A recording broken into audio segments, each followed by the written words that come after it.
like you do. Had to make a move, make a move. Started. Please don't get me started. Started. All right, y'all.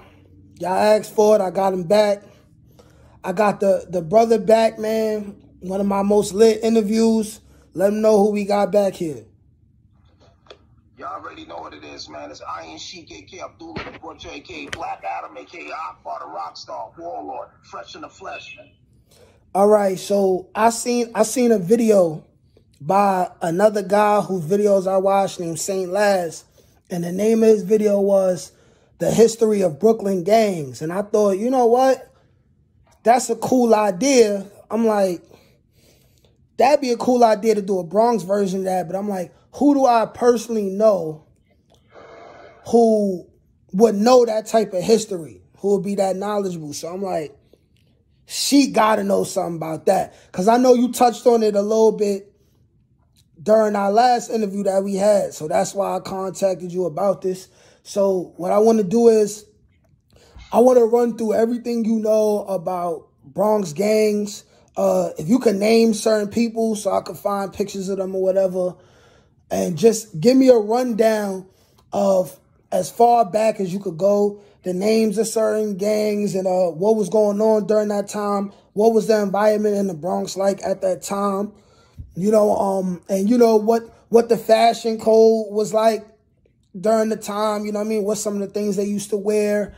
What role did music play with some of these organizations? Because from what I believe, hip-hop was partly created because there was a lot of war going on. And Kool Herc was like, listen, we could bring the gangs together. We could quell some of the beef by having people party and stuff like that. So I want to know just what's your opinion on that and how much of this do you know? And how far back can you go?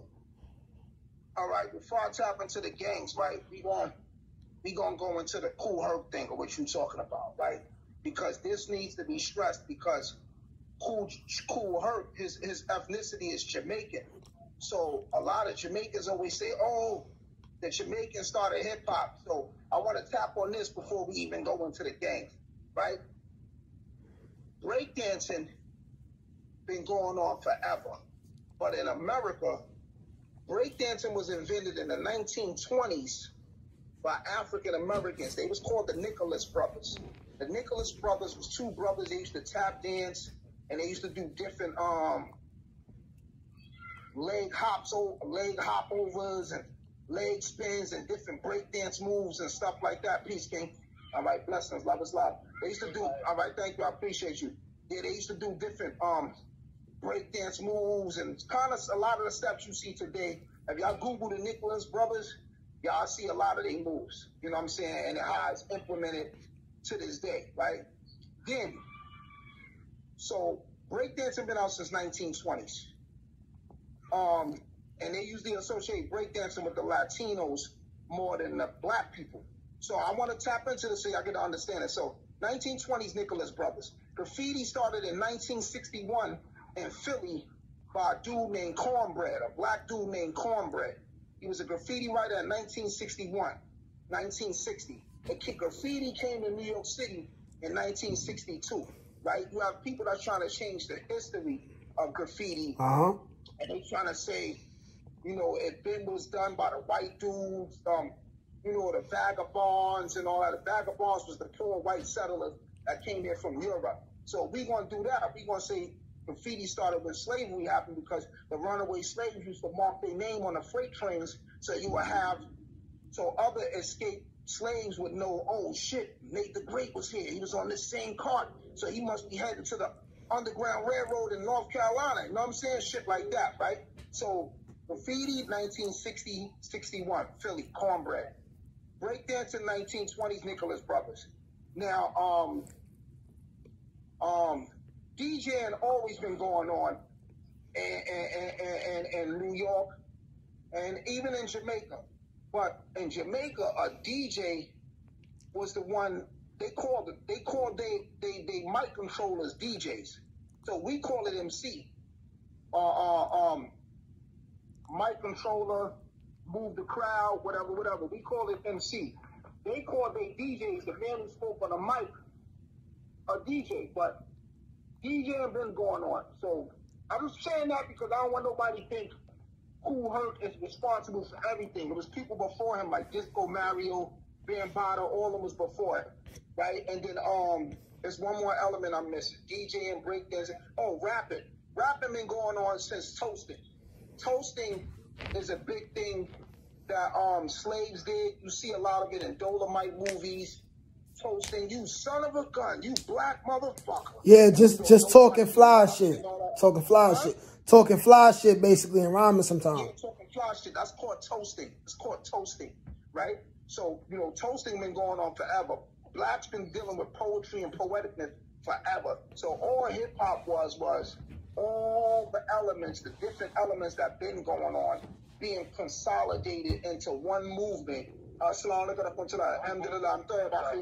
bless us, brother. Have a great day. So, all the elements being combined into one movement, and the samples was mostly disco, soul music, rock and roll, all of basically the different elements of music and genres of music that black people invented. We invented rock and roll, bluegrass, all that shit. Country music come from bluegrass and all that too. We invented all that shit. Yo. So now let's go into the gangs, right?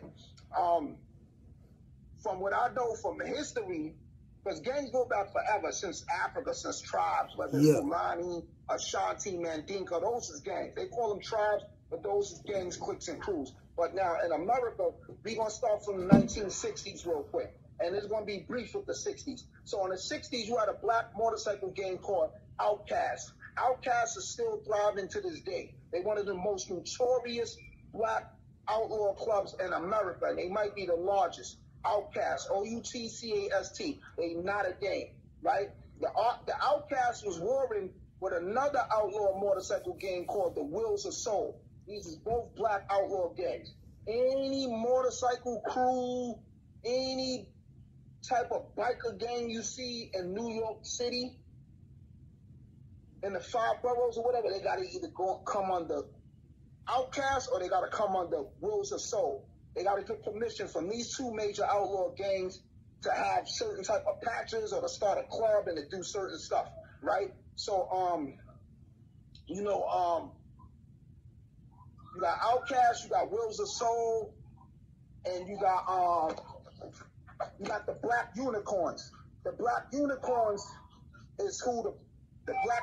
Hold on, let this cop car go by. These niggas be unnecessary noise.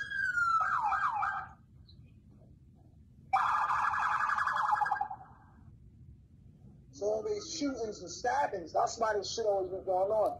So the Black Unicorns was from out of Harlem, 112th, 110th, 116th, Lenox Avenue.